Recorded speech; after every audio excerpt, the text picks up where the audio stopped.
Olá, seja bem-vindo ao Audiobook da Morgan. A leitura de hoje é o capítulo 33 do livro Leviatã. Mas antes de começarmos essa leitura, eu vou pedir para que você se inscreva no meu canal e ative o sininho das notificações. Capítulo 33. Do número, antiguidade, alcance, autoridade e intérpretes dos livros das Sagradas Escrituras. Entendo, por livros das Sagradas Escrituras, aqueles que devem ser o canone, quer dizer, as regras da vida cristã, e como as regras da vida, que os homens são em consciência obrigados a respeitar, são leis. O problema das Escrituras é o problema de saber o que é lei para toda a cristandade, tanto natural como civil.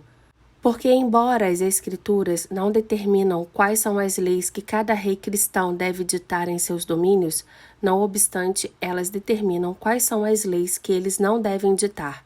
Assim, dado que já provei que seus domínios, os soberanos, são os únicos legisladores, só são canônicos, isto é, só constituem lei, em cada nação, aqueles livros estabelecidos como tais pela autoridade soberana.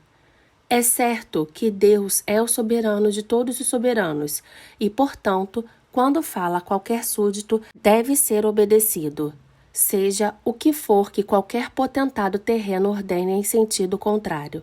Mas o problema não é o da obediência a Deus, e sim o que Deus disse, e isso só pode ser conhecido pelos súditos que não receberam revelação sobrenatural, através da razão natural, a qual os levou a obedecer, a fim de conseguir a paz e a justiça, a autoridade de seus diversos estados, quer dizer, de seus legítimos soberanos. Conformemente a esta obrigação, só posso reconhecer como Sagradas Escrituras dos livros do Antigo Testamento, aqueles que a autoridade da Igreja da Inglaterra ordenou que fossem reconhecidos como tais. É suficientemente sabido quais são esses livros, sem ser preciso enumerá-los aqui. São os mesmos que são reconhecidos por São Jerônimo, que considera apócrifos os restantes, a saber, a Sabedoria de Salomão, o Eclesiastes, Judite, Tobias, o primeiro e o segundo dos Macabeus, apesar de ter visto o primeiro em hebreu, e o terceiro e o quarto de Esdras. Joséfos, um sábio judeu que escreveu na época do imperador dominicano, reconhece 22 dos canônicos, fazendo o número coincidir com o alfabeto hebreu. São Jerônimo faz o mesmo, embora ambos os reconheçam de maneira diferentes. Porque Joséfos conta 5 livros de Moisés, 13 dos profetas que escreveram a história de sua própria época, e veremos depois como concordam com os escritos dos profetas contidos na Bíblia, e 4 dos hinos e preceitos morais. Mas São Jerônimo reconhece 5 livros de Moisés, 8 dos profetas e 9 outros sagrados escritos, aos quais chama agiógrafos. Os Septuaginta, que eram 70 sábios judeus enviados por Ptolomeu, rei do Egito, para traduzir a lei judia do hebreu para o grego, não nos deixam, como Sagradas Escrituras em língua grega, nada a não ser o mesmo que é reconhecido pela Igreja da Inglaterra. Quanto aos livros do Novo Testamento, são igualmente reconhecidos como canone por todas as igrejas cristãs e por todas as seitas de cristãos que admitem qualquer livro do canônico. Quanto a quem foram os autores originais dos vários livros das Sagradas Escrituras, é coisa que não foi tomada evidente por qualquer suficiente testemunho ou outra história, nem pode sê-lo por quaisquer argumentos da razão natural, pois a razão não serve para convencer da verdade dos fatos, mas apenas da verdade das consequências. Portanto, a luz que deve guiar-nos nesta questão deve ser a que provém dos próprios livros, e embora esta luz não nos mostre o autor de cada livro, ela não deixa de ter utilidade para nos dar a conhecer a época em que foram escritos. Em primeiro lugar, quanto ao Pentateuco, não constitui argumento suficiente para afirmar que foi escrito por Moisés, o fato desse lhe clamar os 5 livros de Moisés, tal como os títulos do livro de Josué, do livro dos Juízes, do livro de Ruth e dos livros dos reis, não são argumentos suficientes para provar que eles foram escritos por Josué, pelos juízes, por Ruth ou pelos reis. Porque, nos títulos dos livros, o tema é tão frequentemente assinalado como o autor. A história de Lívio denota o autor, mas a história de Scanderbeg é denominada em função do tema. Lemos no último capítulo de Deuteronômio, versículo 6, a respeito do sepulcro de Moisés, que ninguém conhecia seu sepulcro até este dia, isto é, até o dia em que essas palavras foram escritas. Portanto, é manifesto que essas palavras foram escritas depois de seu funeral, porque seria uma estranha interpretação dizer que Moisés falou de seu próprio sepulcro, afirmando que não foi encontrado até que um dia no qual ele ainda estava vivo. Mas talvez alguém possa alegar que apenas o último capítulo e não todo o Pentateuco foi escrito por outrem, e não o restante. Examinemos, portanto, o que se encontra no livro de Gênesis 12:6. E Abraão passou pela terra até o lugar de Sichem, na planície de Moré. E então o cananeu estava na terra. Estas têm necessariamente que ser as palavras de alguém que escreveu quando o cananeu não estava na terra, portanto não podem ser de Moisés, que morreu depois de ele para lá ter ido. De maneira semelhante, nos números 21:14, o autor cita outro livro mais antigo, intitulado O Livro das Guerras do Senhor, onde foram registrados os feitos de Moisés no Mar Vermelho e na ponte de Arnon. Fica assim perfeitamente evidente que os 5 livros de Moisés foram escritos depois de seu tempo, embora não seja manifesto quanto tempo depois. Mas embora Moisés não tenha compilado inteiramente esses livros, na forma em que conhecemos, ele escreveu tudo que aí se diz que escreveu, como, por exemplo, o volume da lei, que segundo parece está contido no capítulo 11 do Deuteronômio e os capítulos seguintes até o 27, que também foi ordenado que fossem escritos em pedras na entrada para a terra de Canaã. E isto escreveu o próprio Moisés, e entregou-o aos sacerdotes e anciãos de Israel, para ser lido todo o 7º ano em Israel inteiro, na Assembleia da Festa do Tabernáculo. E foi dessa lei que Deus ordenou que seus reis tirassem uma cópia para os sacerdotes e levitas. E foi ela que Moisés ordenou aos sacerdotes e levitas que colocassem ao lado da arca, e a mesma que, depois de estar perdida, voltou muito tempo depois a ser encontrada por Ilquia, que enviou ao rei Josias, o qual, fazendo que ela fosse lida ao povo, renovou o pacto estabelecido entre este último e Deus. Que o livro de Josué também foi escrito muito tempo depois do tempo de Josué, é coisa que pode inferir-se de muitos trechos do próprio livro. Josué tinha colocado 12 pedras no meio do Jordão, como monumento de suas passagens, e sobre isso diz o autor que elas lá ficaram até este dia. Ora, até esse dia é uma frase que significa um tempo passado, muito além da memória do homem. De maneira semelhante, depois da fala do Senhor, que tinha libertado o povo do opróbrio do Egito, diz o autor que o lugar se chama Gilgal, até este dia, o que teria sido impróprio, se dito no tempo de Josué, e também sobre o nome do vale de Arcor, pela perturbação causada por Anchã no acampamento. Diz o autor que ficou até este dia, o qual, portanto, deve necessariamente ser muito posterior ao tempo de Josué.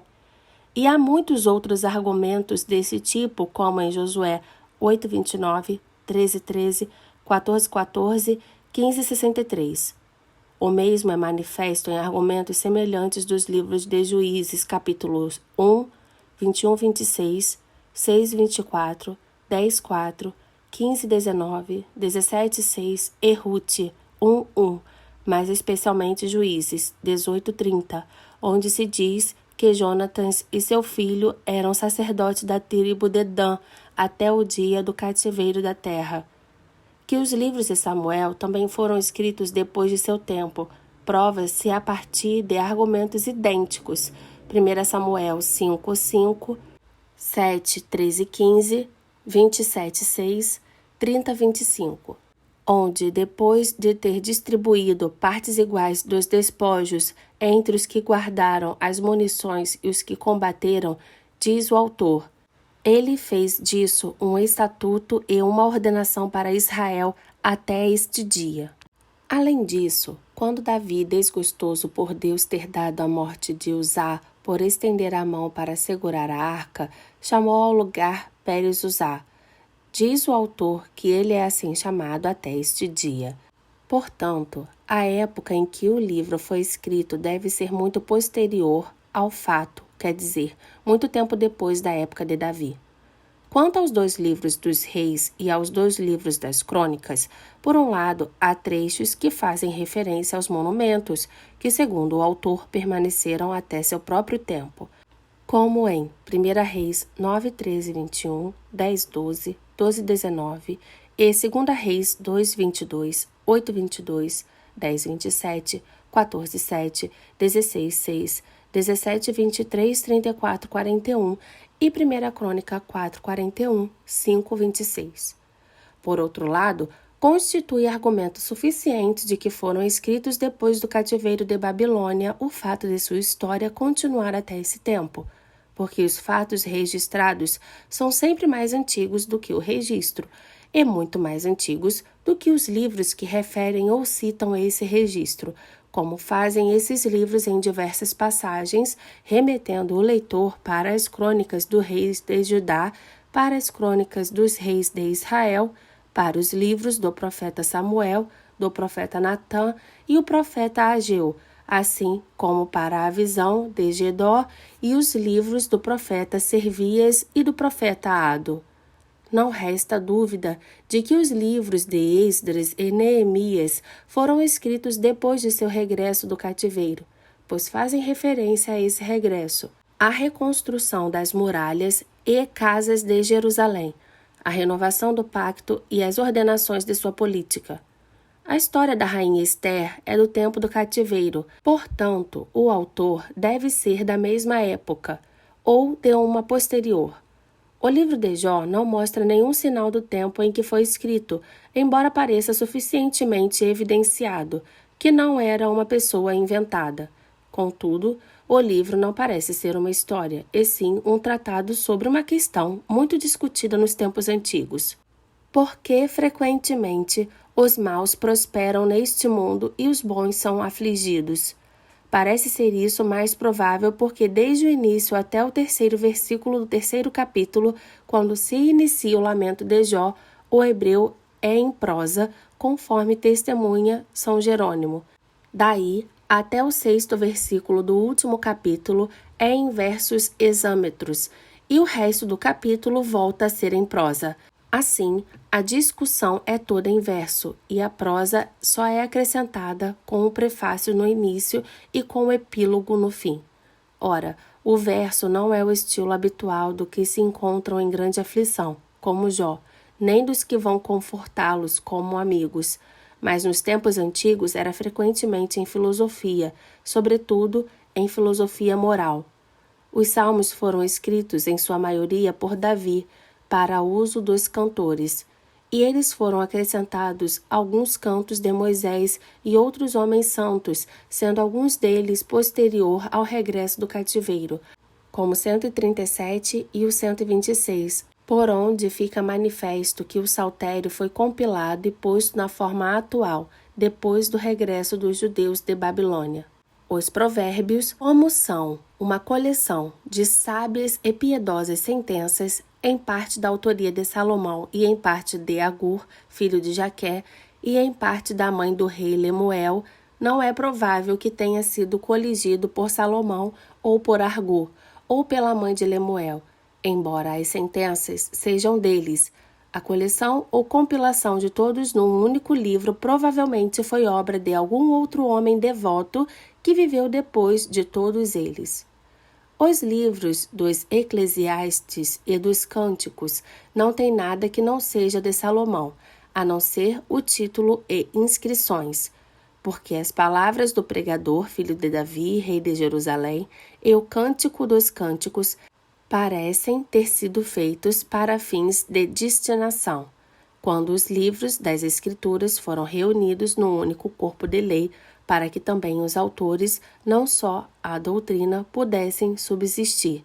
Dos profetas, os mais antigos são Sofonias, Jonas, Amós, Oséias, Isaías e Miqueias, que viveram no tempo de Amazias e Azarias, ou Osias, rei de Judá. Mas o livro de Jonas não é propriamente um registro de sua profecia, mas a história ou narração de sua rebeldia e desrespeito aos mandamentos de Deus. Assim, dado que ele é o tema do livro, há pouca probabilidade que ele seja também seu autor. Mas o livro de Amós é sua própria profecia. Jeremias, Abdias, Naum, Abacuque profetizaram no tempo de Josias. Ezequiel, Daniel, Ageu e Zacarias profetizaram no cativeiro. Quanto ao tempo de Joel e Malaquias profetizaram, não se torna evidente a partir de seus escritos, mas examinando as inscrições ou títulos de seus livros, fica bastante claro que todas as escrituras do Antigo Testamento foram postas na forma que possuem após o regresso dos judeus do cativeiro em Babilônia, e antes do tempo de Ptolomeu Filadelfo, que mandou traduzir para o grego por 70 homens que lhe foram mandados da Judéia para esse fim. E se os livros apócrifos neste ponto merecem crédito, as escrituras foram postas na forma que lhes conhecem e por Esdras. O que se vê no que ele mesmo diz no segundo livro, capítulo 14, versículos 21, 22, etc., ao dirigir-se a Deus, tua lei foi queimada. Portanto, ninguém conhece as coisas que fizeste, nem as obras que estão para começar.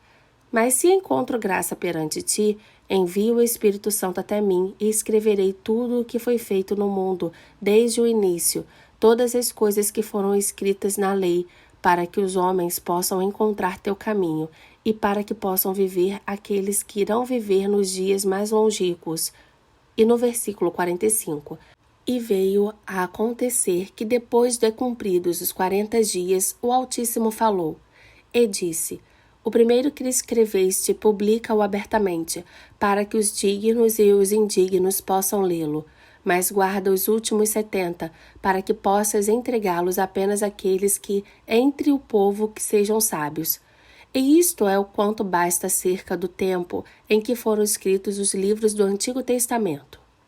Os autores do Novo Testamento viveram todos menos de uma geração depois da ascensão de Cristo, e todos eles viram nosso Salvador, ou foram seus discípulos, com exceção de São Paulo e São Lucas. Em consequência, tudo o que por eles foi escrito é tão antigo como a época dos apóstolos. Mas a época em que os livros do Novo Testamento foram recebidos e reconhecidos pela Igreja como seus escritos não é uma época tão remota, porque, assim como os livros do Antigo Testamento não nos vêm de uma época mais antiga do que a de Esdras, que sob a direção do Espírito de Deus os recuperou quando estavam perdidos, assim, também o Novo Testamento, cujas cópias não eram muitas, nem facilmente poderiam estar todas nas mãos de uma só pessoa, não podem datar de uma época mais antiga do que aquela em que os dirigentes da Igreja os reuniram, aprovaram e nos recomendaram como sendo os escritos desses apóstolos e discípulos por cujos nomes são designados. A primeira enumeração de todos os livros, tanto do terem sido coligidos por Clemente I, bispo de Roma, mas como apenas se julga isso e muitos o contestam, o Concílio de Laodiceia é o primeiro que conhecem os a recomendar a Bíblia às igrejas cristãs, como sendo os escritos dos profetas e apóstolos, e esse concílio se reunido no ano de 364 d.C. E nessa época, embora até então a ambição fosse o que dominava entre os grandes doutores da Igreja, fazendo-os deixar de reconhecer os imperadores, apesar de cristãos, como pastores, mas só como ovelhas, e considerar como lobos os imperadores não cristãos, e de se terem esforçado por apresentar sua doutrina, não como conselho de informação, na qualidade de pregadores, mas como leis, na qualidade de governantes absolutos, embora tais fraudes pretendessem tornar o povo mais piedoso e mais obediente à doutrina cristã, apesar de tudo isto, estou convencido de que isso não os levou a falsificar as Escrituras, embora as cópias dos livros do Novo Testamento estivessem apenas nas mãos dos eclesiásticos, pois se tivessem a intenção de assim fazer, sem dúvida os teriam tornado mais favoráveis do que são a seu poder sobre os príncipes cristãos.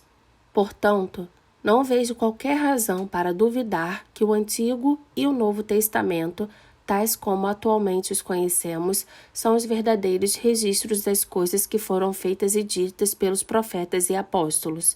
Assim, talvez alguns daqueles livros que são chamados apócrifos não tenham sido deixados fora do canone por inconformidade de doutrina com o restante, mas apenas por não terem sido encontrados em hebreu, porque depois da conquista da Ásia por Alexandre o Grande, eram poucos os judeus cultos que não conheciam perfeitamente a língua grega. Pois os 70 intérpretes que verteram a Bíblia para o grego eram todos hebreus, e ainda temos as obras de Filo e Joséfos, ambos judeus, por eles eloquentemente escritos em grego.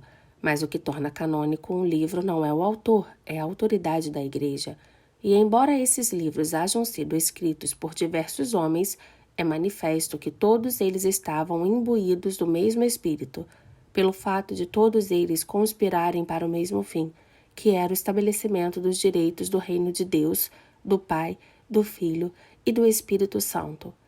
Porque o livro de Gênesis deriva a genealogia do povo de Deus desde a criação do mundo até a ida para o Egito. Os outros 4 livros de Moisés contêm a eleição de Deus como rei desse povo e das leis que ele prescreveu para o seu governo.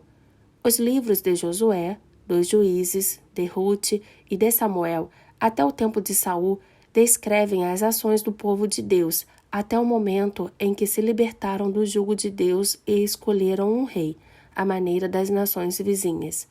O resto da história do Antigo Testamento deriva a sucessão da linha de Davi, até o cativeiro, linha essa da qual viria a nascer o restaurador do reino de Deus, nosso abençoado Salvador Deus Filho, cuja vinda foi prevista nos livros dos profetas, depois dos quais os evangelistas escreveram sua vida, suas ações e sua pretensão ao trono, enquanto viveu sobre a terra.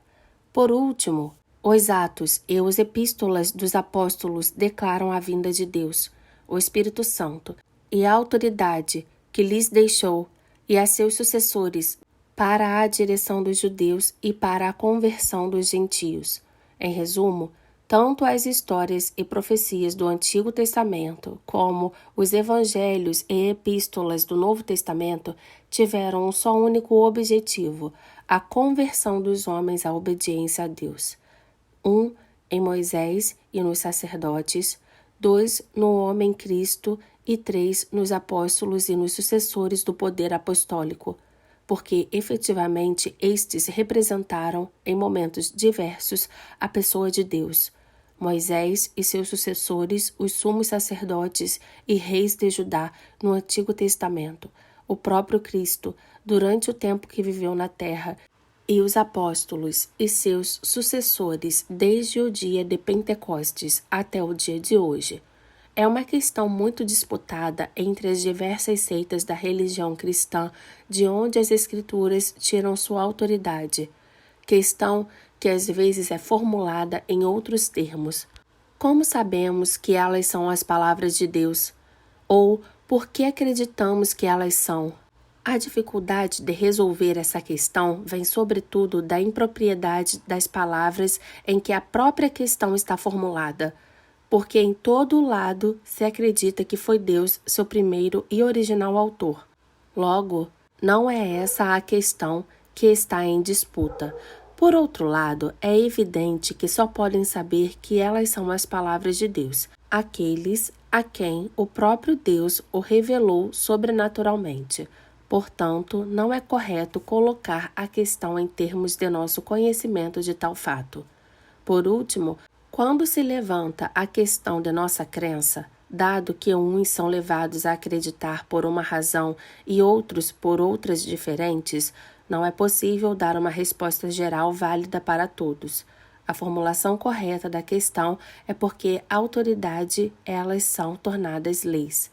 Na medida em que não diferem das leis da natureza, não há dúvida de que são a lei de Deus e são portadoras de uma autoridade elegível por todos os homens que têm o uso da razão natural.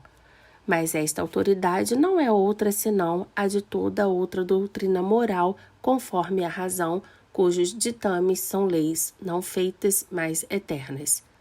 Se elas são tornadas leis pelo próprio Deus, são da natureza da lei escrita, que são leis apenas para aqueles perante quem Deus suficientemente as publicou, de modo que ninguém possa desculpar-se que elas não são suas leis. Portanto, aquele a quem Deus não revelou sobrenaturalmente que elas são suas leis, nem aqueles que as publicaram foram enviados por ele, não é obrigado a obedecer-lhes por nenhuma autoridade a não ser a daquele cujas ordens já têm força de lei, quer dizer, por nenhuma outra autoridade que não a do Estado, único a possuir o poder legislativo. Por outro lado, se não for a autoridade legislativa do Estado que lhes confere força de lei, deve ser alguma outra autoridade derivada de Deus, seja pública ou privada. Se for privada, obriga apenas aquele a quem a Deus aprove revelá-la em particular. Porque se todos os homens fossem obrigados a aceitar como lei de Deus o que qualquer particular, a pretexto de inspiração ou revelação pessoal, lhes pretende impor, seria impossível que qualquer lei divina fosse reconhecida, se for pública ou até a autoridade do Estado ou é a da Igreja. Mas a Igreja, se for uma pessoa, é a mesma coisa que um Estado cristão, sendo um Estado porque consiste num dado número de homens unidos numa pessoa, o seu soberano, e sendo uma igreja porque é formada de cristãos unidos sob um soberano cristão. Mas se a igreja não for uma pessoa, não possui qualquer espécie de autoridade, não pode mandar nem praticar qualquer espécie de tão, nem é capaz de ter qualquer poder ou qualquer direito a alguma coisa, e não tem qualquer espécie de vontade, razão ou voz, porque todas essas qualidades são pessoais. Ora, se todos os cristãos não se encontrarem abrangidos por um só Estado, eles não constituem uma pessoa, nem existe uma igreja universal que tenha sobre eles qualquer autoridade. Portanto, as Escrituras não são tornadas leis pela Igreja Universal. E se ela é um Estado, nesse caso todos os monarcas e nações cristãs são pessoas privadas, sujeitas a ser julgadas, depostas e punidas por um soberano universal de toda a cristandade. Portanto, a questão da autoridade das Escrituras fica reduzida a isto. Se os reis cristãos e as assembleias soberanas dos estados cristãos são absolutos em seu próprio território, imediatamente abaixo de Deus, ou se estão sujeitas a um vigário de Cristo, constituído sobre a Igreja Universal, podendo ser julgado, condenado, deposto ou morto, consoante ele achar conveniente ou necessário para o bem comum. Questão esta que só poderá ser resolvida mediante um exame mais atento do reino de Deus, o qual nos permitirá também julgar a autoridade de interpretar as Escrituras, porque quem quer que tenha o poder de tornar lei a qualquer escrito, tem também o poder de aprovar ou desaprovar a interpretação do mesmo.